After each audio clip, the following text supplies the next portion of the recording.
আজকে তোমাদের সঙ্গে শেয়ার করব চাপা শুটকির রেসিপি। তো এই রেসিপিটা করতে হলে কিন্তু তোমাদের কোনো প্রকার বাটাবাটির ঝামেলা থাকবে না।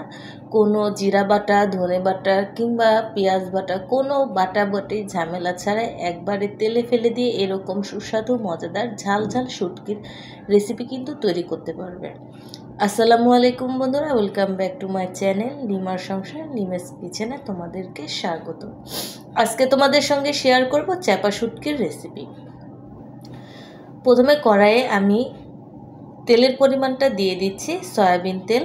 আর চাপা শুটকিতে কিন্তু তেলের পরিমাণটা একটু বেশি দিতে হবে, যাতে একটু ভাত মাখালে যাতে একটু মাখো মাখো হয়।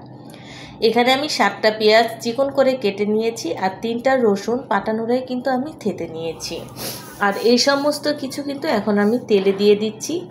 আর শুটকি রান্না করতে গেলে কিন্তু পেঁয়াজ রসুনের পরিমাণটা একটু বেশি দিতে হয়। তো এগুলোকে আমি গরম তেলে দিয়ে দিলাম। দেওয়া হয়ে গেলে 1 চামচ লবণ দিয়ে দিচ্ছি, যাতে পেঁয়াজের পানিটা দ্রুত ছেড়ে দেয় এবং তাড়াতাড়ি আমি যে কালারটা চাচ্ছি সে কালারটা যাতে আমি পেয়ে যাই।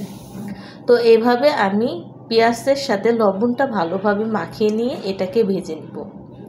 পেঁয়াজ রসুনগুলো ভাজতে ভাজতে এদিকে যে আমি চাপা শুটকিগুলো পানিতে ভিজিয়ে রাখছিলাম 2-3 মিনিটের জন্য, সেগুলোর থেকে এখন আমি পরিষ্কার করে নিব। চাপা শুটকি থেকে কিন্তু যখন তৈরি করে তখন এই চাপা শুটকির শুধু নাড়িভুড়িগুলো কিন্তু ফেলে দেয়, কোনো প্রকার কিন্তু আঁশ কিন্তু ফেলে দেয় না। তো এটাকে কিছুক্ষণ যদি পানিতে ভিজিয়ে রাখা যায় তাহলে কিন্তু ইজিলি আঁশগুলো কিন্তু উঠে যায়। এদিকে আমার চাপা শুটকিটা ভালোভাবে পরিষ্কার করা হয়ে গেলে এদিকে পেঁয়াজ রসুনগুলো যখন আমার একটু বাদামি কালার চলে আসবে হালকা, তখন দিয়ে দিব চাপা শুটকিগুলো। আর এখানে কিন্তু আমি পুঁটি মাছের চাপা শুটকি ব্যবহার করছি। তো ঝালের পরিমাণটা তোমরা তোমাদের পরিমাণ অনুযায়ী দিয়ে দিবে, যতটুকু ঝাল খেতে তোমরা অভ্যস্ত। তো শুটকি মানে কিন্তু ঝাল ঝাল, সেজন্য আমি এখানে 4 চামচের মতো শুকনো মরিচের গুঁড়া আর কালারটা যাতে একটু ভালো আসে সেজন্য 2 চামচের মতো হলুদের গুঁড়ো দিয়ে দিচ্ছি। আর দিয়ে দিচ্ছি 2 চামচের মতো লবণ। লবণটা কিন্তু স্বাদ অনুযায়ী দিয়ে দিতে হবে। এগুলো যাতে তেলের সাথে যাতে পুড়ে না যায় সেজন্য একটু পানি দিয়ে দিচ্ছি। পানি দিয়ে এটাকে কিছুক্ষণ কষিয়ে নিব। এ পর্যায়ে চুলার জালটা কিন্তু মিডিয়াম হিটেই রাখতে হবে।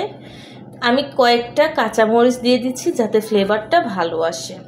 এভাবে যখন পেঁয়াজটা নাড়তে নাড়তে কিন্তু আমি যে পানিটা দিয়েছিলাম সে পানিগুলোও কিন্তু শুকিয়ে যাবে। পানিটা যখন শুকিয়ে যাবে তখন চুলার হিটটা কিন্তু একদমই লো হিটে রাখতে হবে, যাতে পেঁয়াজ রসুন এবং যে গুঁড়া মশলাগুলো দিয়েছি সেটা যাতে পুড়ে না যায়। আস্তে আস্তে ধীরে ধীরে ভাজতে ভাজতে শুটকির যে রেসিপি সেটা কিন্তু কালারটা চেঞ্জ হয়ে আসবে। আর এটাকে কিন্তু কিছুক্ষণ পর পর নেড়ে দিতে হবে যাতে কড়াই লেগে যাতে পুড়ে না যায়। ভিডিওটা কেমন লাগলো অবশ্যই কমেন্টে জানাবে। ভালো লাগলে লাইক করবে এবং সাবস্ক্রাইব করে আমার চ্যানেলের পাশে থাকবে। এভাবে ভাজতে ভাজতে যখন আমার যে পারফেক্ট একটা কালার চলে আসবে তখন আমি এটাকে চুলা থেকে নামিয়ে ফেলবো।